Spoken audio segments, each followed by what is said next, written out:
கர்த்தர் இந்த நாளில ஆசீர்வாதமான நன்மையினால இந்த குடும்பத்தை என்ன பண்ணியிருக்கிறாரு, நிரப்பி இருக்கிறாரு. அல்லேலூயா, ஆமென். அவங்க சொன்னாங்களே சாட்சி, எனக்கு எவ்வளோ கஷ்டங்கள் வந்தாலும் அதுல இருந்து கர்த்தர் என்ன பண்றாரு, எங்க குடும்பத்தின் தேவைகளை சந்திக்கிறாரு, அதுல இருந்து ஒரு விடுதலை தரான்னு சொல்றாங்க. அது எவ்வளவு பெரிய விஷயம். கர்த்தர் அவங்களுக்கு அந்த காரியத்தை செய்யறாருன்னா கர்த்தர் அப்ப அவங்க வாழ்க்கையில எப்படி இருக்கிறாரு, நல்லவரா இருக்கிறாரு. அந்த டாபிக்கு தான் நான் சொல்ல போறேன். கர்த்தர் அவங்க வாழ்க்கையில நல்லவரா இருக்கிறாரு. இந்த வார்த்தைக்காக நம்ம ஒரு நிமிடம் கண்களை மூடி ஜெபம் பண்ணுவோம். சோத்தரிக்கிறப்பா உங்க துதிக்கிற ராஜா, நேற்றும் இன்றும் மாறாத இந்த தகப்பனே, கொடுக்கப்பட்ட இந்த சாயந்தர வேலைக்காக நன்றி செலுத்துகிறோம். இந்த குடும்ப ஆசீர்வாத ஜெபத்திற்காக நம்ம நன்றி செலுத்துகிறோம். இந்த குடும்பத்திலும் அந்த ஒவ்வொரு பிள்ளைகள் வாழ்க்கையிலும் கர்த்தர் நீங்கள் நல்லவராக இருக்கிறதுக்காக நன்றி. வார்த்தை மூலமாக இந்த குடும்பத்தில் வந்த ஒவ்வொரு பிள்ளைகளோடு இந்த பேசப்போகிற கிருபைக்காக நாங்கள் நன்றி செலுத்துகிறோம். சுவாமி, நீ செய்த நினைத்தது ஒரு நாள் தயப்படாது. அவங்க எல்லாவற்றும் நீ செய்து முடித்ததற்காக நாங்கள் நன்றி செலுத்துகிறோம். இந்த கருத்துல எல்லாவற்றும் துதிக்கான மகிமை நாங்கள் பேசுகிறோம். இயேசுவின் நாமத்தினால் ஜெபிக்கிறது நல்ல பிதாவே, ஆமென். அல்லேலூயா, அல்லேலூயா, ஆமென். கர்த்தர் நம்ம வாழ்க்கையில ஒவ்வொரு நாளும் எப்படி இருக்கிறாரு, நல்லவரா இருக்கிறாரு. எத்தனை பேர் விசுவாசிக்கிறோம்? அவரு நம்ம வாழ்க்கையில நன்மை செய்தா நம்ம அவருக்கு எப்படி இருப்போம், நல்லவங்களா இருப்போம். ஆனா அவருக்கு நம்ம செஞ்சாலும் செய்ய கட்டினாலும் அவர் நம்ம மேல எப்படி இருக்கிறாரு, நல்லவரா தான் இருக்கிறாரு. அல்லேலூயா. எடுத்து வாசிப்போம். சங்கீதம் 34:8. 34:8. கர்த்தர் நல்லவர் என்பதை ருசித்து பாருங்கள், அவர் மேல் நம்பிக்கையாய் இருக்கிற மனுஷன் பாக்கியவான். ஆமென். அல்லேலூயா. கர்த்தர் நல்லவர் என்பதை நம்ம என்ன பண்ணணுமா, ருசித்து பார்க்கணும். அவர் மேல் நம்பிக்கையா இருக்கிற மனுஷன் பாக்கியவான். அவர் நல்லவர் என்பதை நம்ம எப்படி ருசிக்கணும், வேதத்தை வாசிக்கணும். ஒவ்வொரு நாளும் அவர் ருசிக்கணும். இப்போ புதுசா நம்ம ரட்சிக்கப்படணும்னா அவர் எப்படி பட்டவர் நம்ம என்ன பண்ணுவோம், ஐயோ எப்படி இருப்பாரு, எப்படி இருக்கும் அது என்ன பண்ணுவாங்க, நிறைய பேரு அறிஞ்சிட்டு அதுல ரொம்ப இன்வால்வ் ஆயிடுவாங்க. அப்ப அவரை நல்லா ருசிக்கணும் இருப்பாங்க. அதுக்கப்புறம் என்ன ஆயிடும், ருசி போயிடும்.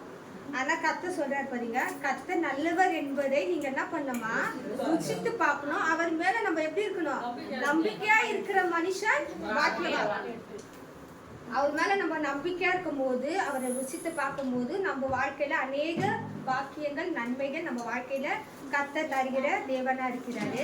முதலாவது யாருக்கு நல்லவரா இருக்கிறான்னா, பாவிக்கு வழிய தெரிவிக்கிறவரா கர்த்தர் நம்ம வாழ்க்கையில நல்லவரா. நம்ம முதலாவது நம்ம எப்படி இருந்தோம், பாவிகளா இருந்த நம்மளதான் என்ன பண்ணாரு, அவரு ரட்சித்தாரு. வேற யாரையும் ரட்சிக்கல. பாவி யாருன்னு பார்த்துட்டா கர்த்தர் என்ன பண்ணாரு, ரட்சித்தாரு. சங்கீதம் 28:8. கர்த்தர் அவருடைய பலன், அவரே தம் அபிஷேகம் பண்ணினவனுக்கு அரணான அடைக்கலம். ஆமென். கர்த்தர் எப்படி இருக்கிறாரா, பலனாய் இருக்கிறாரு. அவரே தம் அபிஷேகம் பண்ணினவருக்கு அரணான அடைக்கலமா இருக்கிறாரு. அதே சங்கீதம் 51:13 படிங்க. உமது சமூகத்தை விட்டு என்னை தள்ளாமலும் உமது பரிசுத்த ஆவியை என்னிடத்தில் இருந்து எடுத்துக்கொள்ளாமலும் இரும். ஆமென். அவர் என்ன சொல்றாரு பாத்தீங்களா, உம்முடைய சமூகத்தை விட்டு என்னை தள்ளாமலும் பரிசுத்த ஆவியை என்னிலிருந்து எடுத்துக்கொள்ளாமலும் இரும். 13:51. அப்போது பாவிகளுக்கு உமது வழியை உபதேசிப்பேன், பாவிகள் உம்மிடத்தில் மனம் திரும்புவார்கள். ஆமென். அப்பொழுது யாருக்கா, பாதருக்கு உமது வழியை என்ன பண்ணுவேன், உபதேசிப்பேன், பாவிகள் உம்மிடத்தில் என்ன பண்ணுவாங்க, மனம் திரும்புவாங்க. கர்த்தர் யாருக்காக இந்த உலகத்துல வந்தாரு, பாவிகளை ரட்சிக்கும்படியாத்தான் கர்த்தர் இந்த உலகத்துல வந்தாரு. பணக்காரரை ரட்சிக்கணும், நல்ல கோடீஸ்வரங்க நல்ல வேலை செய்யறாங்க, அவங்க நல்லா கொடுப்பாங்கன்னு சொல்லிட்டு கர்த்தர் என்ன பண்ணல, வரல. பாவிகளை ரட்சிக்கத்தான், அவங்க மன திரும்பத்துக்கு தான் கர்த்தர் என்ன பண்ணாரா, இந்த உலகத்துல வந்தாரு. அப்போ இந்த உலகத்துல நம்மள ரட்சிக்கும்படி தான் கர்த்தர் என்ன பண்ணாரு, வந்தாரு. அப்போ அவர் பாவிகளை ரட்சிக்க வந்தாருன்னா அவர் எவ்வளவு நல்லவரா இருப்பாரு. நம்ம கூட என்ன பண்ணுவோம், யாருன்னா வசதியான இருக்கிறோமா அப்படிதான் பார்த்து நம்ம போவோம். ஆனா கர்த்தர் அப்படி இல்லை. பாவிகளை ரட்சிக்கத்தான், அவங்கள மன திரும்பத்துக்கு தான் கர்த்தர் என்ன பண்ணாரா, இந்த பூலோகத்துல உலகத்துக்கு வந்தாரு. லூக்கா 5:32.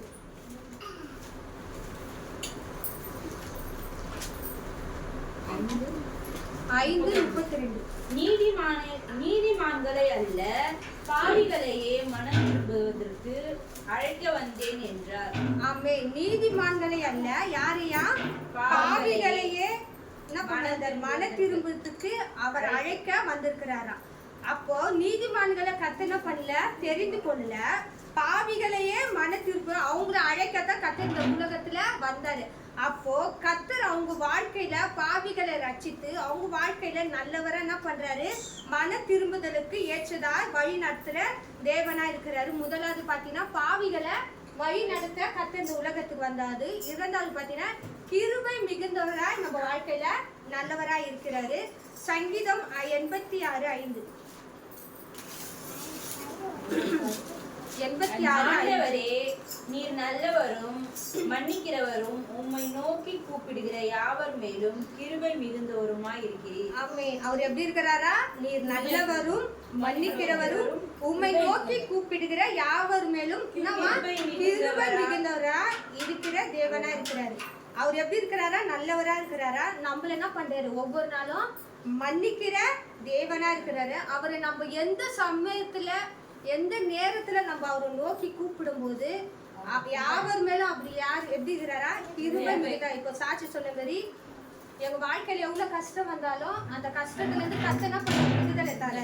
அப்ப அவங்க குடும்பத்துல கர்த்தர் என்ன பண்றாரு? கிருபையா இருக்கிற தேவனா இருக்கிறாரு, நல்லவரா இருக்கிறாரு.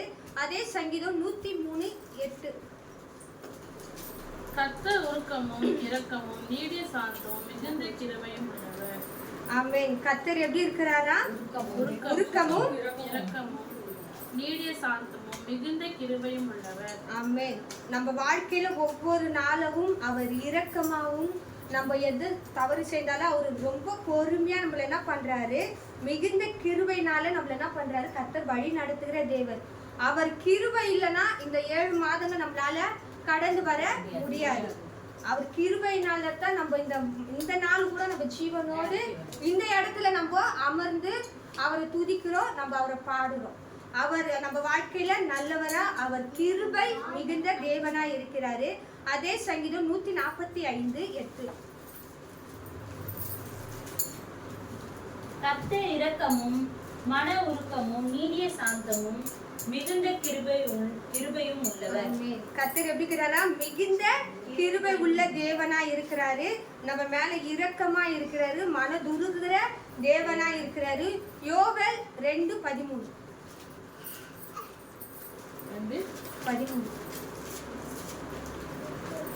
நீங்கள் உங்கள் வசனங்களை அல்ல உங்கள் இருதயங்களை கிழித்து உங்கள் தேவனான கர்த்தர் இடத்தில் திரும்புங்கள். அவர் இரக்கமும் மன உருக்கமும் நீடிய சாந்தமும் மிகுந்த கிருபையும் உள்ளவர். அவர் தீங்குக்கு மனசாப்படருமாயிருக்கிறார். ஆமென். நீங்கள் உங்கள் வஸ்திரங்களை அல்ல உங்கள் இருதயங்களை கிழித்து உங்கள் தேவனாகிய கர்த்தரிடத்தில் என்ன பண்ணமா? நம்ம திரும்பணுமா? அவர் இரக்கமும் மனதுருக்கமும் நீடிய சாந்தமும் மிகுந்த கிருபை உள்ளவர். அவர் தீங்குக்கு என்ன பண்றாரா? நம்ம வாழ்க்கையில எதுனா ஆபத்து நடந்துச்சுன்னா அவர் சந்தோஷப்படுவாரா? படமாட்டார் கண்டிப்பா. ஆனா கர்த்தர் பாத்தீங்களா, அவர் எல்லா ஆபத்துல இருந்து நம்மள தீங்குல இருந்து என்ன பண்றாரா? விடுவிக்கிற தேவனா இருக்கிறாரு. அவர்கிட்ட நம்ம என்ன பண்ணணுமா? திரும்பணுமா? அவர்கிட்ட நம்ம திரும்பும் போது அவருடைய கிருபை இரக்கம் மனதுருக்கம் நம்ம வாழ்க்கையில ஒவ்வொரு நாளும் இருக்குது. யோனா 4:2.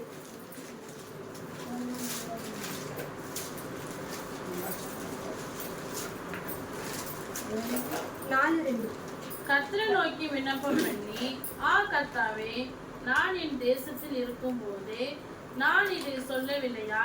இது நிமித்தமே நான் முன்னமே தர்ஷித்து ஓடி போனேன். நீ இரக்கமும் மன உருக்கமும் நீடிய சாந்தமும் மிகுந்த கிருபையும் உள்ளவரும் தீங்குக்கு மனஸ்தாபப்படுகிறவருமான தேவன் என்று அறிவேன். ஆமென். அல்லேலூயா. இந்த ஸ்டோரி எல்லாருக்கும் தெரியும். யோனா பத்தி போட்டுக்கிறாங்க. அவர் ஏசப்பா ஒரு வார்த்தை சொல்றாரு. அதுக்கு அவர் என்ன பண்ணல? கீழ்படியாம அவர் ஒரு பாதைக்கு என்ன பண்ணாரு? போனாரு. ஆனாலும் கர்த்தர் என்ன பண்ணாரு? அவரை பாதுகாத்து அந்த மீன் வயிற்றுல இருந்து அவர் விண்ணப்பம் பண்ணும்போது கர்த்தர் என்ன பண்றாரு? கேட்கிறாரு. அவர் அந்த சமையல ஏசப்பா என்ன பண்ணல? கழுவிட்டு இருக்கலாம். அதனால கர்த்தர் என்ன பண்ணல, கைவிடாம அவர் அந்த தீங்கு நாளில் அந்த தீங்குல இருந்து கர்த்தர் என்ன பண்றாரா, விடுவிக்கிற தேவனாகிறார். அப்ப நம்ம வாழ்க்கையிலும் எவ்வளவு தீங்கு வந்தாலும் கர்த்தர் என்ன பண்றாரு, விடுவிக்கிறாரு. அவர் கிருபை நம்ம மேல ஒவ்வொரு நாளும் இருக்கிறது. மூன்றாவது பாத்தீங்கன்னா நமக்கு நன்மை செய்கிற தேவனா இருக்கிறார். சங்கீதம் 119:68.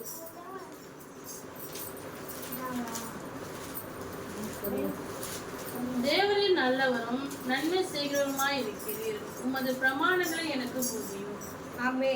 தேவன் எப்படி இருக்கிறாரா, நல்லவரும் நன்மை செய்கிற தேவனா இருக்கிறாரு. அவர் பிரமாணத்துக்கு நம்ம எப்படி இருக்கணுமா, உமது பிரமாணங்களை எனக்கு போதியும். உமது பிரமாணங்களே எனக்கு என்ன பண்ணணும், போதிக்கணும். அவர் போதிக்கணும்னா நம்ம எப்படி இருக்கணும், அவரோட வார்த்தையை நம்ம கேட்கணும்.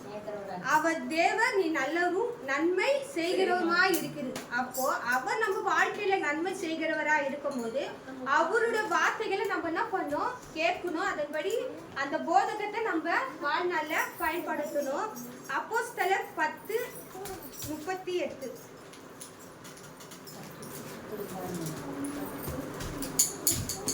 நசரேயனாகிய இயேசுவை தேவன் பரிசுத்த ஆவியினாலும் வல்லமையினாலும் அபிஷேகம் பண்ணினார். தேவன் அவனோடு கூட இருந்தபடியினாலே அவர் நன்மை செய்கிறவராயும் பிசாசின் வல்லமையில் அகப்பட்ட யாவரையும் குணமாக்குகிறவராயும் சுற்றி திரிந்தார். ஆமென். இயேசு என்ன பண்ணாரா, பரிசுத்த ஆவினாலும் வல்லமையினாலும் அபிஷேகம் பண்ணினார். அவரோடு கூட இருந்தபடினாலே அவர் நன்மை செய்கிறவராயும் பிசாசின் வல்லமையில் அகப்பட்ட யாவரும் என்ன பண்றாரா, குணமாக்குறவரை சுற்றி திரிந்தார். ஏசப்பா பாத்தீங்கன்னா அநேகரும் சுகமாக்கணும்னு சொல்லிட்டு அநேகர் வாழ்க்கையில நன்மை செய்யணும்னு நினைச்சு என்ன பண்ணாரா, ஒவ்வொரு இடத்திலும் சுற்றி திரிந்து அவங்களுக்கு கர்த்தர் நன்மையான காரியங்களை செய்தாரு. லூக்கா 6:35.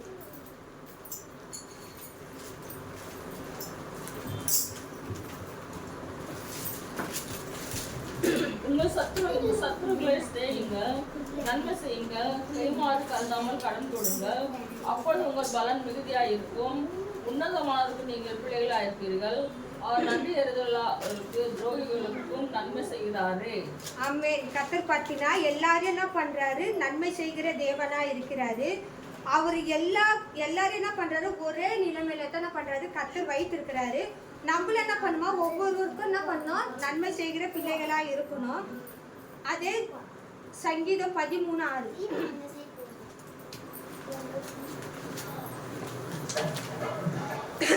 கர்த்தர் எனக்கு நன்மை செய்தபடியால் அவரை பாடுவேன். ஆமென். கர்த்தர் எனக்கு நன்மை செய்தபடியால் நான் என்ன பண்ணுவேன், அவரை பாடுவேன். கர்த்தர் ஒவ்வொரு நாளும் நம்ம வாழ்க்கையில நன்மை செய்தபடியா நம்ம என்ன பண்ணோம், சபைக்கு வந்து மட்டும் தான் என்ன பண்ணோம், அவரை பாடணும், துதிக்கணும் தருவாரு. எல்லா டைம்ல என்ன பண்ணோமா, கர்த்தரை நான் என்ன பண்ணுவேன், என் வாழ்க்கையில நன்மை செய்தா சொல்லிட்டு அவர் என்ன பண்ணோமா, பாடணும். முதலாவது பாத்தீங்கன்னா பாவிகளுக்கு வழியை காட்டுகிற தேவனா இருக்கிறாரு. ரெண்டாவது பாத்தீங்கன்னா கிருபை மிகுந்த தேவனா இருக்கிறாரு. மூன்றாவது நன்மை நம்ம வாழ்க்கையில செய்கிற நல்லவரா இருக்கிறாரு. நாலாவது பாத்தீங்கன்னா நம்புகிறவர்களை கர்த்தனை பண்ணுகிறாரு, அறிந்திருக்கிறாரு. நாகும் 1:7.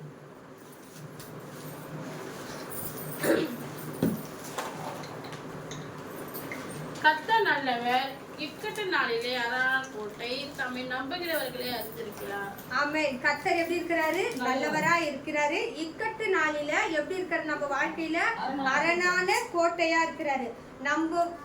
நம்ம வந்து நிறைய பிரச்சனை, ஒரு இக்கட்டான சூழ்நிலை நம்ம யார்கிட்ட என்ன பண்ண மாட்டோம், சொல்ல மாட்டோம். எதனா ஒரு விஷயம் சொல்லுவோம், ரொம்ப அது அவங்க ஒரு மாதிரியா நடிப்பாங்க, என்ன பண்ண மாட்டோம், சொல்ல மாட்டோம். ஆனா கர்த்தர் பார்த்தீங்கன்னா கர்த்தர் நல்லவர், இக்கட்டு நாளில அவர் எப்படி இருக்கிறாரா, அரணான கோட்டையா இருக்கிறாரு. தம்மை நம்புகிறவர்களை அவர் என்ன பண்ணிடுறாரா, அறிந்திருக்கிற தேவனா இருக்கிறாரு. நீதிமொழிகள் 22:25.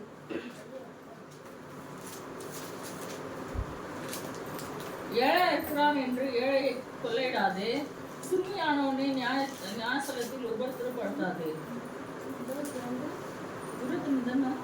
22. அப்படியே அப்படி செய்ததால் நீ அவனுடைய வழிகளை கற்றுக்கொண்டு உன் ஆத்துமாவுக்கு கண்ணியை வருவித்தார்.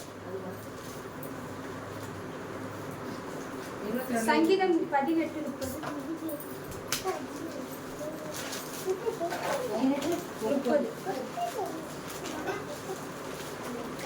தேவனுடைய வழி உத்தமமானது, கர்த்தருடைய வசனம் புடமிடப்பட்டது, தம்மை நம்புகிற அனைவருக்கும் அவர் கேடகமாய் இருக்கிறார். ஆமென், அல்லேலூயா.